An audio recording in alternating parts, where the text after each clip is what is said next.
Yo, yo, yo, what up? It's your boy, Alvin Teaches Poker, and today I am only going to look at one particular formation, but it is one that is always relatively interesting, and I've gonna do it in real time. I haven't really looked at these hands, so hopefully my reactions will be interesting and honest, even though I don't have my camera on me, even though, as some people have requested, in the future I will be using a camera so you can see my hilarious face as I am doing some of this analysis. So today I am continuing, admittedly, looking at Pluribus hands because I'm a little bit obsessed, because it's a huge amount of information, because, robots are fascinating and I don't know that much about them. So I'm looking today at 3-bet pots where Pluribus has 3-bet from the small blind, and we're going to hopefully blast through 25 hands here and get through some very delicious content. Some of these hands are going to be pretty boring and standard, some of these are going to be extra spicy. One thing that I will love to point out is that as we go through these hands, Pluribus is going to be extraordinarily balanced and is going to be taking some very interesting lines with value hands, putting in raises in spots where we might not anticipate them as humans. So let's begin. Joe raises from the cutoff with ace-jack, super standard, and he gets 3-bet to a little bit less than 3x from Pluribus.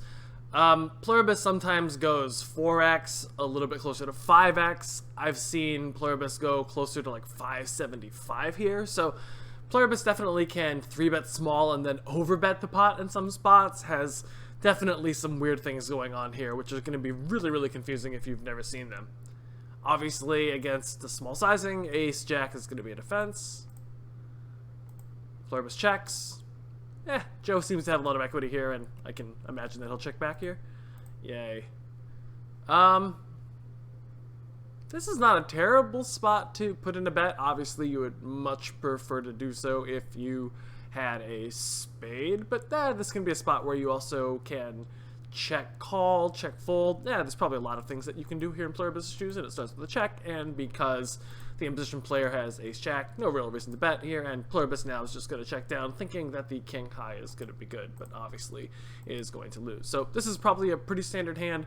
I imagine if Pluribus had a worse 10, it's kind of hard to have a lot of worse 10s that don't have a pair here, but if Pluribus maybe had like queen 10, which had a little bit less showdown value, I imagine that we would have seen a bet on the turn.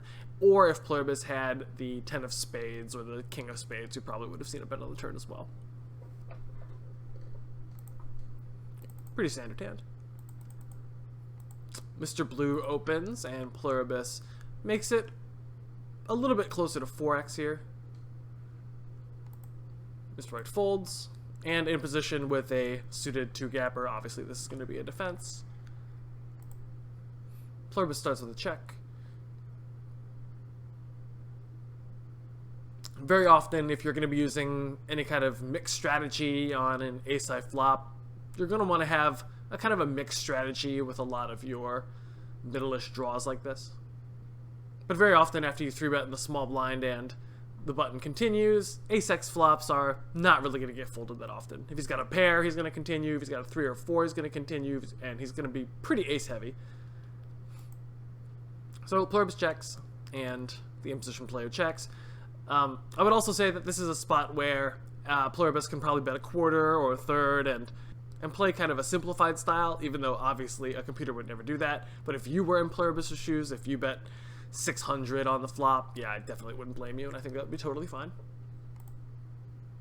Checks through, and on the turn, Pluribus now puts in the overbet. So it's definitely possible that because Pluribus checks the flop and then puts in the overbet on the turn, that it was going for a check raise on the flop with this particular combination, particularly when the jack and the 10 block a lot of the ace-x type hands that your opponent can have. And gets a fold.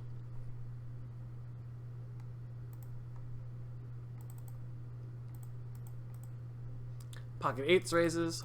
Pluribus 3-bets. A little bit more than 4x again. And Mr. White calls. Out of position on a pretty draw-heavy board. This is definitely going to be a board that is favorable for the in-position player when the small blind is 3-betting a very polarized range of very high cards and low cards and generally flatting a lot more of the middle coordinated hands. If Pluribus was 3-betting closer to a linear range, you'd probably see a bet here 100% of the time. Eights checks back. And on the turn ace, which should actually hit the in-position check-back range a decent amount. Pluribus sees no reason to bet, and checks again, and not much value on the river as well, and just puts kings into the check-calling range on the river, and shows it down. Very standard hand by both players. Go-Go opens from under the gun, and we see a 3-bet from Pluribus with jacks, even though this is probably a hand that's going to be flatting in this position. I'd say, I don't know, 40 to 50% of the time from the pre-flop samples I've seen so far, but that might be a little off. Definitely going to have some flats and 3-bets in the small blind, however. This is generally going to be a board that really hits the small blind 3-better pretty hard. Although when Pluribus bets a quarter here, I'm pretty certain it does so with a polarized range here rather than a depolarized one. And there's definitely going to be a lot of spots where Pluribus is going to be betting a quarter of the pot like 50% of the time. Obviously with two spades, go-go flats. And now Pluribus should check.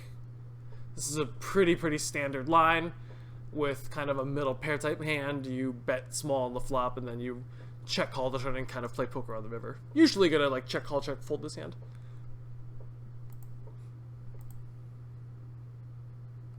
Ace on the river, which gives Pluribus almost no incentive to bet this type hand. And facing a bet. A pretty easy fold against the undergun player.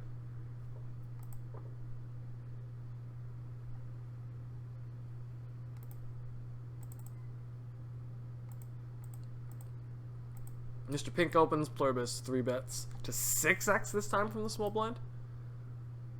And gets cold called by a misclick in position by Mr. White. I assume that this is a misclick.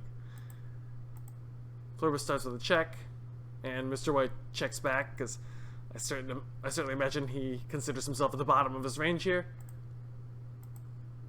And here, despite turning the open-ender on the turn, Pluribus goes ahead and checks. And I wonder if that means that it's going for a check raise here on the turn, and we will see an overbet on the river. Seems to kind of be the MO so far. Well, now it gets there on the river, and checks another time, and Mr. White goes ahead and checks, and it shows down the straight. So it's kind of hard to see what Pluribus was thinking on the turn. I suspect it was going for a check raise with this kind of high equity hand with no showdown value. And it's very interesting to see that it sets some huge bear traps in some spots where a lot of players might find it irresistible to bet.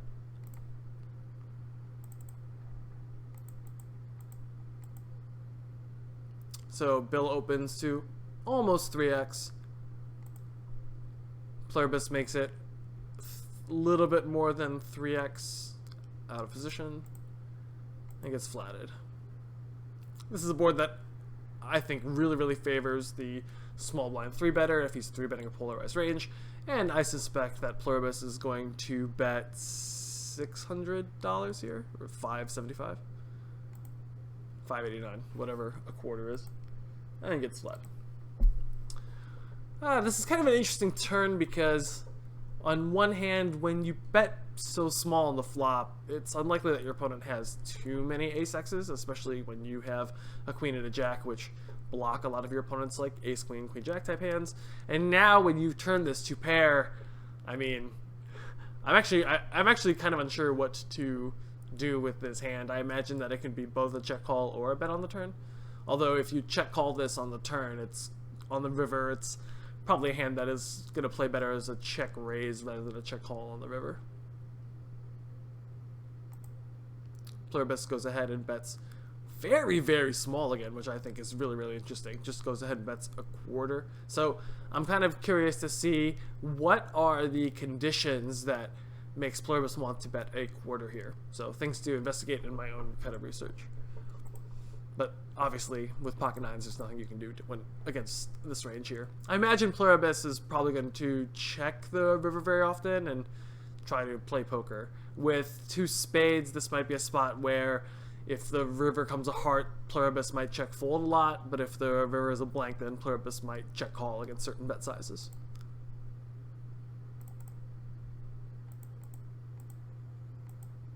Mr. Blue makes it 2.2, and here we see Pluribus make it less than 3x out of position.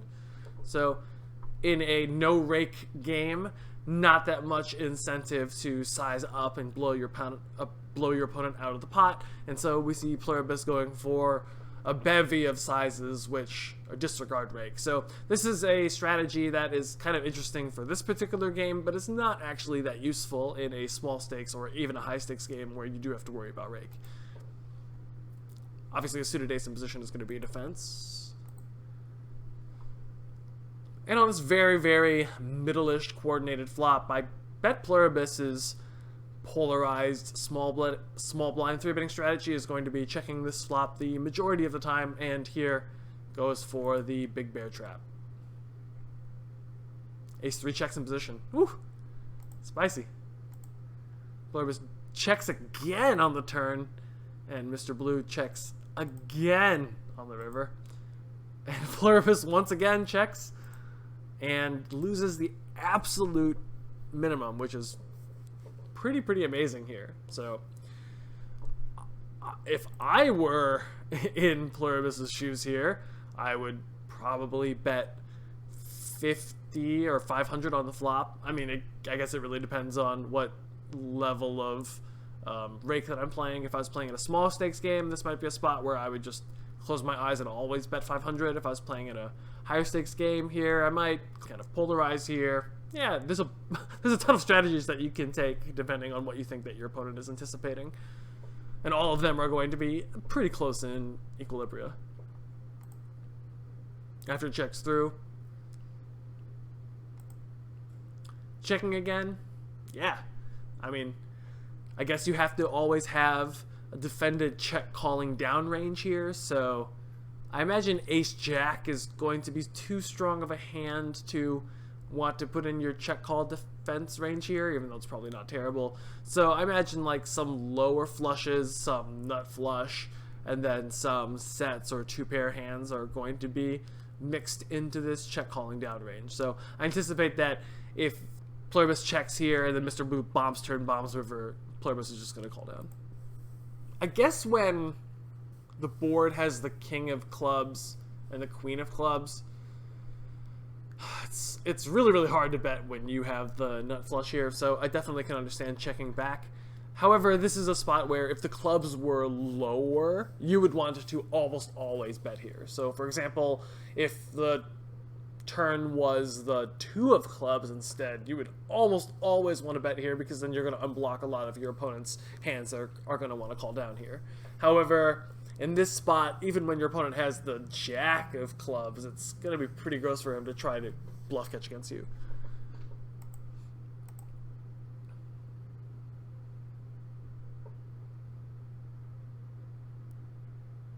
Here, hard to say exactly what frequency Pluribus is going to be checking here. I imagine that this is probably pretty close between betting and checking. And here, not really much incentive to raise here. You're often going to get called by some kind of like weird trap.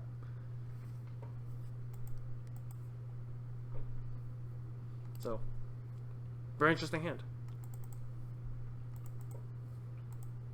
Mr. Blue raises, and Pluribus 3-bets to 4x-ish from the small blind. And Mr. Orange folds ace-10, which should be a very standard fold when Mr. Blue is in middle position, even though this could be a hand that you would flat or cold 4-bet if the opener was in the button and they got 3-bet by the small blind. Flats in position, which I really like, particularly against the tighter small blind. You should be flatting ace-king in position, especially when you are either in the low jack or the high jack. And these should not just be like auto 4-bet stack offs, especially in tough six-handed games. Pluribus bets half pot on a board that, you know, really should crush the small blind 3-better.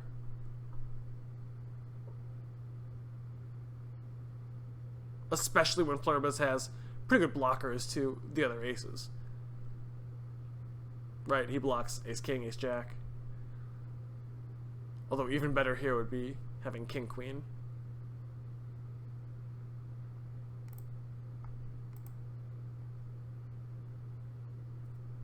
Fair often on these ace high flops, after you fire the bottom of your range and it doesn't really improve, yeah, just kind of really have to give up.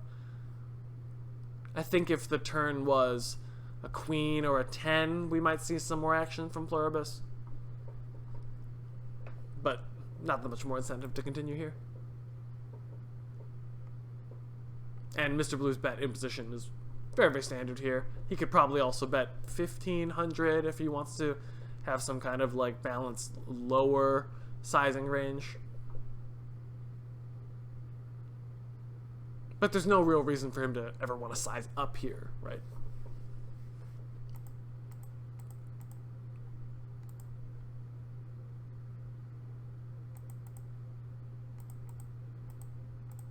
Pocket eights opens, and once again Pluribus makes it almost 5x, like 4.5x from the small blind, and flats. Here on these kind of like low, dry-ish boards, these are definitely boards that are very favorable for the small blind player who should have all of the aces, kings, and queens, and unless Eddie has exactly like 5-4, ace-4, pocket eights, etc., it's going to be really hard for him to face 3 barrels, right? He has to really just be at the top of his range here. But he calls. The worst card in the deck for Pluribus.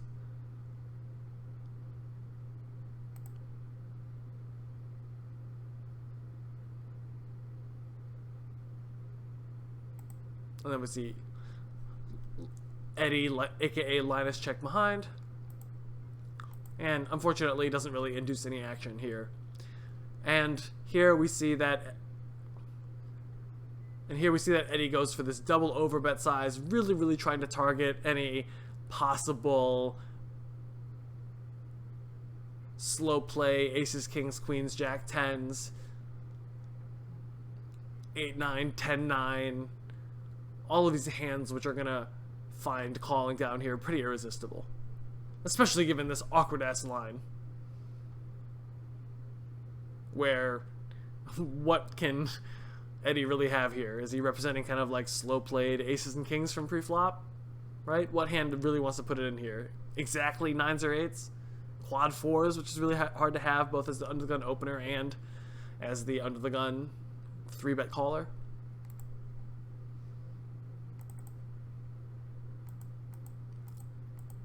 Mr. Blue opens and Pluribus makes it some unguessable size from the small blind. Again, 4x. And Queen 9 is a very reasonable hand to call. Too strong to fold. Too weak to 4-bet.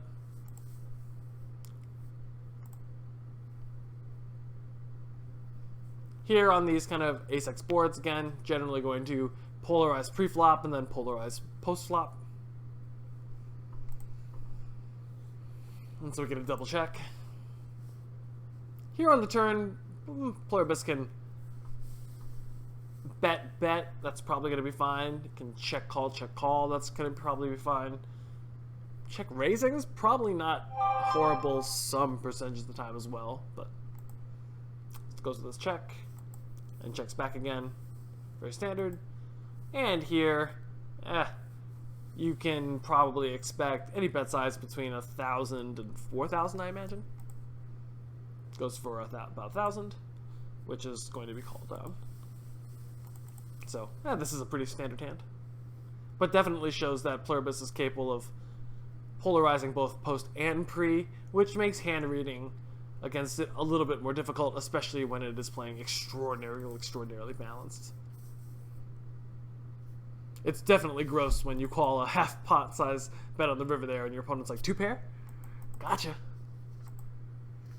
Bill opens, Pluribus 3 bets, gets cold called by Eddie, and then induces Bill to call along. So I think Eddie's call is definitely pretty loose or bored here. Pluribus checks, Eddie checks, Bill checks. This is going to be very standard, 3 ways. This guy wants to preserve a lot of equity. There's no real, there's not that much incentive to bet into 2 players out of position. So I expect this to get checked around a lot. Pluribus bets half pot now with its lowest of low, opening the straight draws, and just actually clears it out, which is pretty amazing.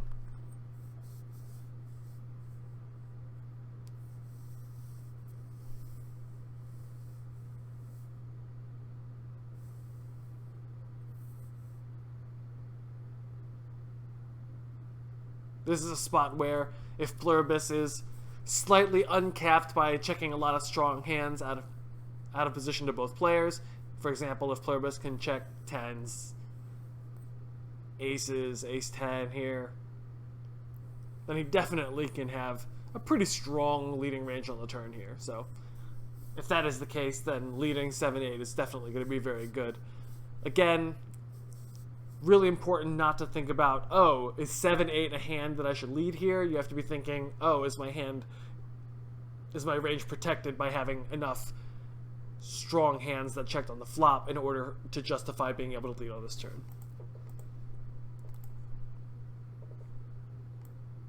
Just blasting through these. 3-4 from Mr. Blue from the hijack, which is definitely going to be on the loose end. I think Pluribus probably folds this 100% of the time. And Pluribus goes ahead and makes it a little bit less than 3x. Mr. White flats, which is going to be extremely standard given this kind of strange size. And we go to an 8s versus 8s battle with 3-4 just tagging along. Pluribus checks, out of position, even on a board where it should really be crushing everyone. But you should be checking a lot from this position. And playing it extremely tight and polarized range when you do bet. And usually betting small. All of those important good things. 8s also checks behind, right? Mr. Blue can have a lot of like 9s, 10s, some king queen or king jack suited hands, even though I imagine those are going to check back a lot on the flop as well. And at the very bottom of his range, and with double backdoors, seems to be a pretty reasonable bet. Pluribus calls, and now Mr. White, facing a bet and a call, has to fold 8s. If Mr. White calls with 8s here, I'll be pretty astonished. Yep, that's fold. Pluribus now checks.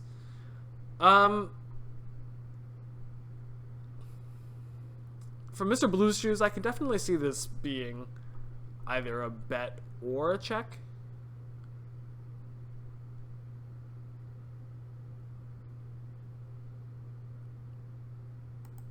Mr. Blue checks back. I mean, you definitely have to have some kind of checking back gut shots on the turn as well.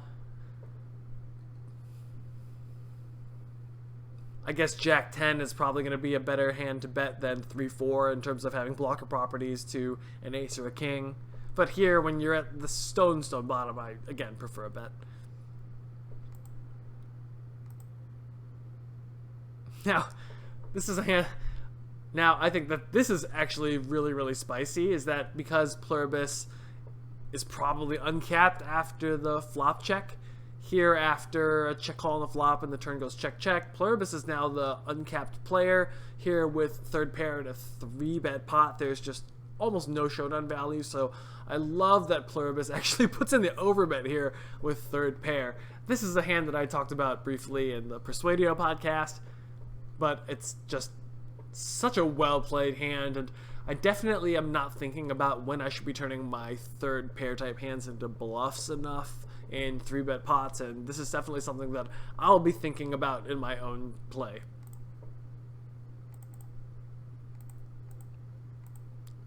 Eights raises and Pluribus 3 bets to almost 5x from the small blind. Again, mixing up with these sizes. It seems that Pluribus likes to size up from the small blind when the initial opener is in the hijack or the low jack, and seems to size down when the original opener is from the button, although that, again, seems to not always be the case. Ace calls in position, very, very standard, and here with fantastic blockers to the king and double backdoors, yeah, pretty standard bet here. And ace is going to be a flat. And then Pluribus, obviously turning the nut turn, is going to keep firing. So this is obviously a very, very standard hand. Mr. Pink opens, and then Pluribus makes it 720. Pluribus sizes up, makes me look like an idiot, and gets called in position. This is a spot where, as the polarized small blind, I can see Pluribus both betting and checking, right? I don't know how many 6x type hands are going to be in Pluribus's range, even though as a small blind, I imagine that should have 7, 6, and 6-5 here pretty consistently. So I definitely think mixing here could go either way, but if you have the king of clubs, I think you should just err on betting slightly more often than not. Pluribus starts with a bet. Mr. Pink obviously calls. And I imagine here this is going to go check, check after the turn comes the worst card in the deck for Pluribus.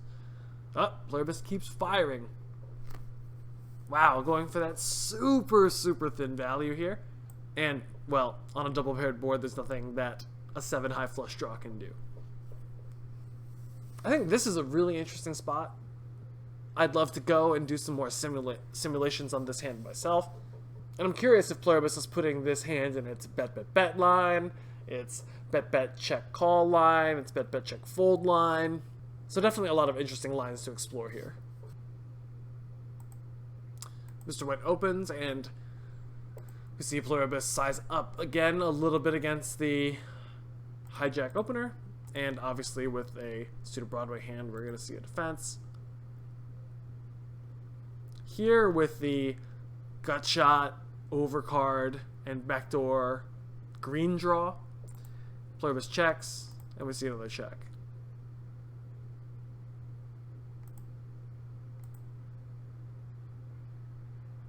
A check, a small bet, and then Pluribus goes ahead and puts in the raise. So definitely see this time and time again. When Pluribus has these kind of hands that have a little bit of showdown value, don't mind checking down, but when your opponent actually bets, it goes ahead and puts in the raise. So, really annoying to play against, really keeps you on your toes, really keeps you from just randomly stabbing at Pluribus, even when it shows weakness to you twice.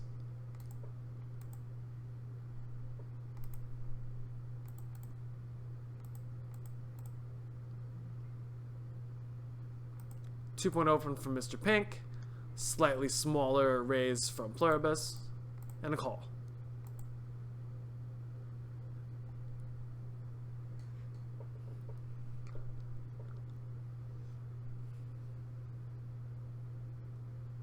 I wonder if this is a spot where Pluribus thinks that it should have the majority of the 5x.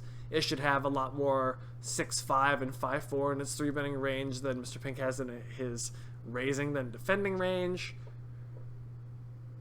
Maybe the combination of the 5x and the board being so low that Pluribus should have all the aces, kings, queens, etc. makes this a pot size bet.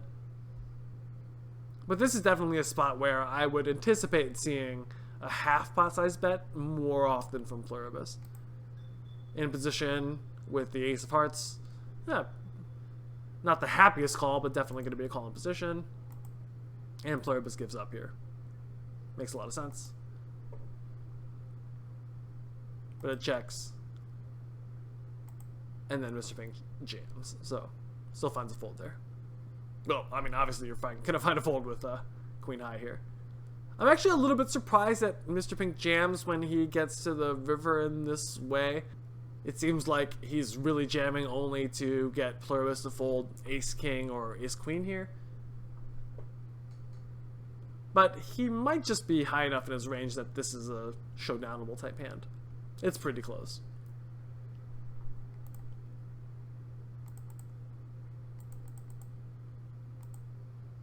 Ace King raises, Mr. Blue flats, we get a squeeze. And the squeeze is actually pretty small. Again, it's only 4x. So you anticipate that this has got to be with a pretty strong range because you're going to get defended by the two players in position fairly often. We see a 4-bet, and whenever you get 4-bet and you're thinking about defending, obviously these kind of strong suited Broadway hands in late position are going to be clear defenses, and so he calls and starts with a check here. And if you have Ace King against your opponent's out of position 4-bet flatting range, this is a board that is really, really terrible for you, and it's actually a board that I anticipate Pluribus to donk into with some percentage of the time. So, I think that Pluribus is going to bet like 1,200 here, or maybe 2,000 here with a non-zero frequency.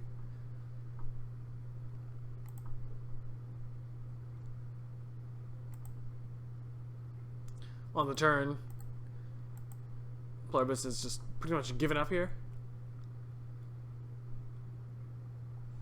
Also, if Pluribus thinks that the villain is going to be 4-betting aces a lot and then just going to want to check down, Pluribus might not be able to get a lot of bluffs through against Ace King. And just might not try to bluff here very often, especially when the board runs out double paired.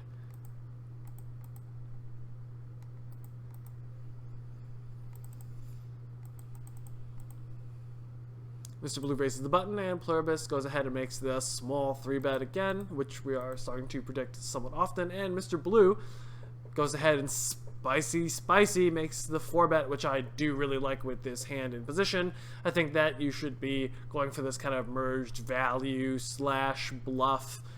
It's value in the sense that when you get called, you might get called with worse hands. It's a bluff in the sense that if someone shoves on you, you freaking hate your hand. But definitely a hand that you should be mixing into your 4-betting range on the button, and he gets called because when you 3-bet again, your strong suited Broadway hands are always going to be 4-bet calls. Has to start with a check on this board. And Mr. Blue goes ahead and bets a little less than half the pot. Here, I normally anticipate the bet size to be a lot closer to like 1,200 with so little money behind. And Pluribus flats here with Ace Queen high and double backdoors.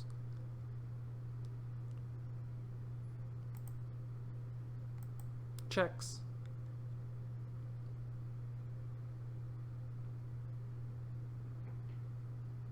And I think if Mr. Blue had worse cards here, if Mr. Blue had like Queen Jack, that would be a hand that would barrel off now on the 7. But King Queen might be a little too high.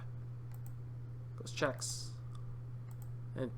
And Pluribus goes ahead and puts in the strong bluff here on the river, anticipating that it has no showdown after the straight gets there. This is definitely a spot where I have not spent enough time studying to see, what should you be doing after you call with Ace Queen in a 4-bet pot. So I love reviewing all these hands because they point out all the spots where I'm going to be a little bit unclear. They point to all the spots where I think that I'm playing a little bit differently than the computer, and it gives me a lot of ideas on what I should be working on with my next explorations in Piosolver. So very often when people are like, oh, I don't know what to do next in Pio, I don't know what to study, this is why I've been spending so much time labbing all of these Pluribus' hands, and again, looking at all of the other Grandmaster hands from this experiment, because, man, they're just so eye-opening in a lot of spots. This is probably just going to be a cooler, I imagine. Get a 3-bet, get a 4-bet, and just a flat. Pluribus then leads out of position here, which is really, really interesting. And again, I wonder what the out of position range here thinks that on a king high board it can lead, right? Like, shouldn't Bill have more ace king and kings here? Ace is just flats, no real reason to raise here, especially when you block ace king. Pluribus checks. I think Bill should check here a lot because it's really hard to beat a lot of hands that continue on this board. You're going to get jammed on some percentage of the time. Yep, there we go. Right here on the river, Pluribus checks, and Bill puts in a small bet, which makes a lot of sense. And Pluribus finds it difficult not to pay off. So this is a spot where I think as a human you would almost never lose that extra bet here. You might call like a quarter, bet on the flop, turn might go check, and you just never put in any more money. So definitely Pluribus either knows something that we don't know or is way dumber than we are.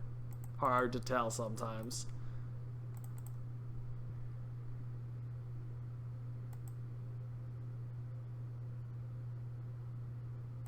Mr. White opens. Pluribus goes ahead and makes the huge 3-bet here. And still going to get a flat in position with a middle pocket pair.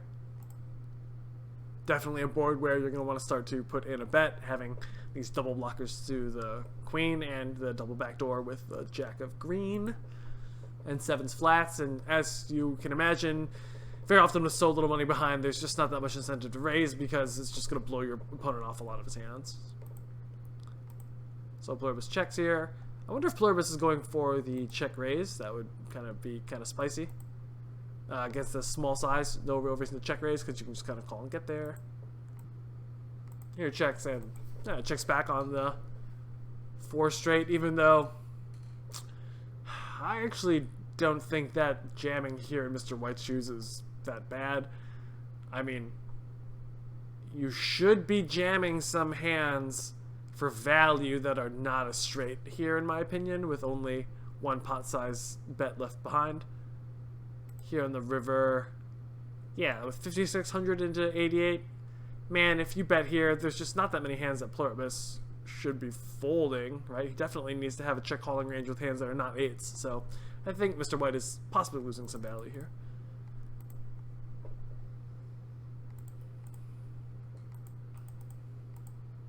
Bill raises, Pluribus makes it fat, and we see one of those kind of 4 bets in position, and then, you know, Pluribus is always going to defend these kind of, you know, suited Broadway type hands. Starts with the check, the deep hole bet in position, which is the, you know, the very standard, and here Pluribus has, you know, 2 overs, 2 backdoors, and so I anticipate this is just going to be a check call, check fold with no improvement. So obviously Pluribus knows something that we don't here, and kind of when I've looked at some of these spots, there's 4-bet pots where when all of the low cards come, there should be some kind of leading range that is somewhat difficult to discern. This is a really, really complicated spot, and having like an 18% leading range here definitely shouldn't be standard, and it should, and I imagine that it's also going to be very, very difficult to play against a variety of jams. Here, unless you're playing some kind of perfect strategy, I feel like this just kind of like puts you into a ton of gross spots because, you know, unless you have like pocket 9s or ace-5 or I guess even like pocket jacks here, all of your hands really, really suck facing a jam here. So another one of these spots that Pluribus might know something about the pre-flop play which can then justify this lead, but as far as I've seen so far, not many humans are leading here, except for possibly Linus himself.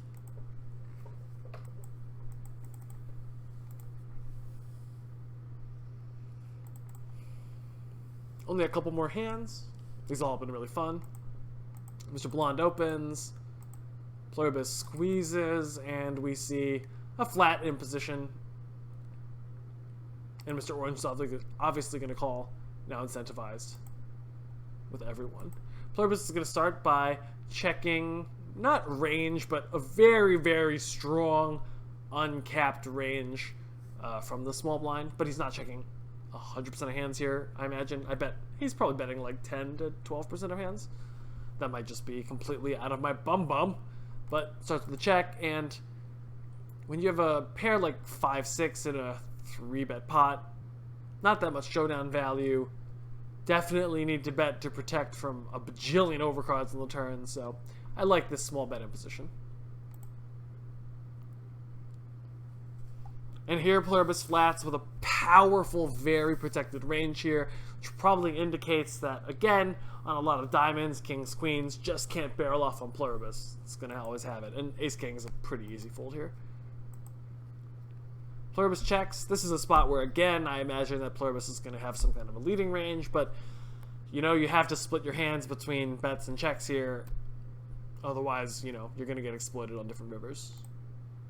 Checks, checks. And now Pluribus turns its hand into a bluff.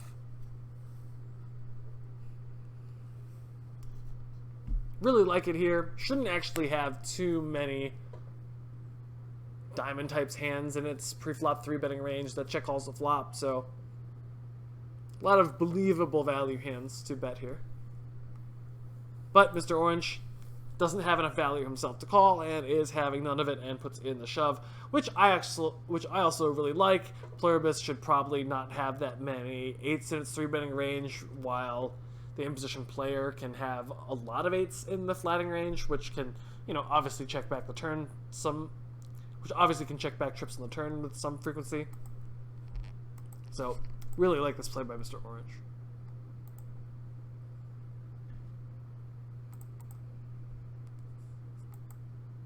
This is probably just going to be a cooler.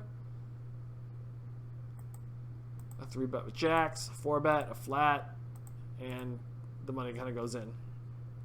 I like this check back on the flop here. Kind of at the top of your range. You block your opponent from having anything.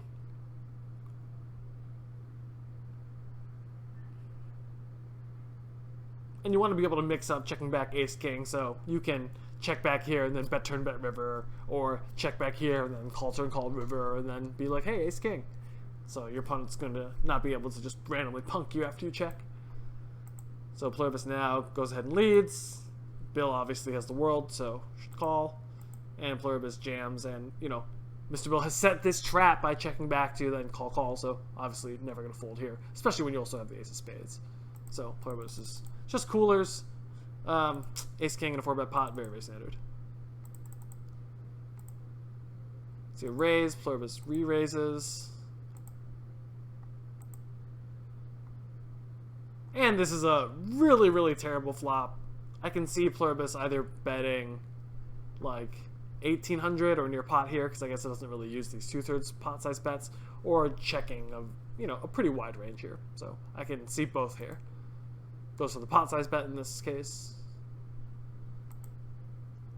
And just gets jammed on, and obviously you're going to snap off with kings.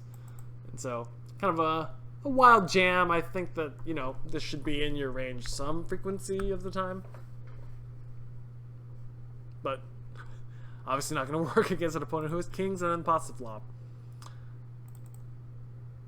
And so this is going to be the final hand. Hopefully it's spicy. Bill raises to 2.9 on the button, which I think is, you know, pretty high in a no-rake game. Gets 3-bet. And Mr. Orange flats in position. You know, I mean, this is not a good flat, obviously. So this is probably a misclick or some kind of experimental flat to try to game Pluribus.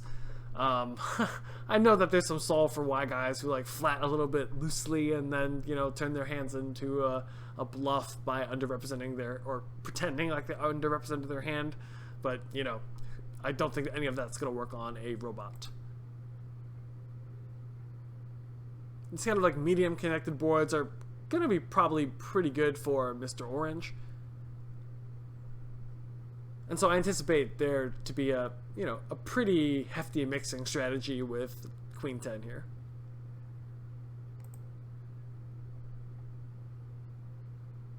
Obviously with the open ender and a queen, just gonna call.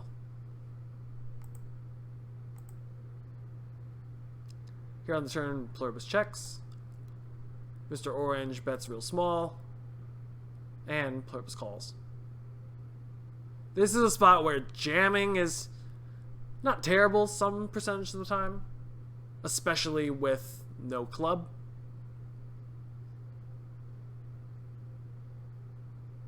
But also important to be able to call here with a 10, so you can just call off on blank rivers when your opponent shoves. River's the queen, and Pluribus goes ahead and just leads out. So again, this is a spot that I don't think a lot of beginning players really understand, is that when you are in these kind of very, very shallow stack to pot ratios, it's a lot better to have a leading range that is, I don't want to say completely imbalanced, but you're definitely going to have a leading range in these very, very shallow pots. So leading with Queen 10 basically is going to guarantee that Mr. Orange is going to have to call with all of his kind of like strong hands. Going to have to call a lot of his queens and 10 type hands. And he can never just check back a hand like Queen Jack or Queen 9, which is exactly what Mr. Orange has. So he's kind of forced to pay off here. I really like this lead by Pluribus. And again, this is a spot where I don't think a lot of smaller stakes or mid-stakes players are making this lead. But it's very, very necessary. So, a lot of hands. I hope that wasn't too rambly and all over the place. I hope you learned something, and I hope that you have found a lot of spots that you want to explore and experiment on your own in Piosolver. As always, this is Alvin for Alvin Teaches Poker. If you like what you saw, please like and subscribe. I always really, really appreciate it. It helps out a ton. If you want more information about how I look at this game through Piosolver, please check out overnightmonster.com. And as always, good luck, and I'll see you soon.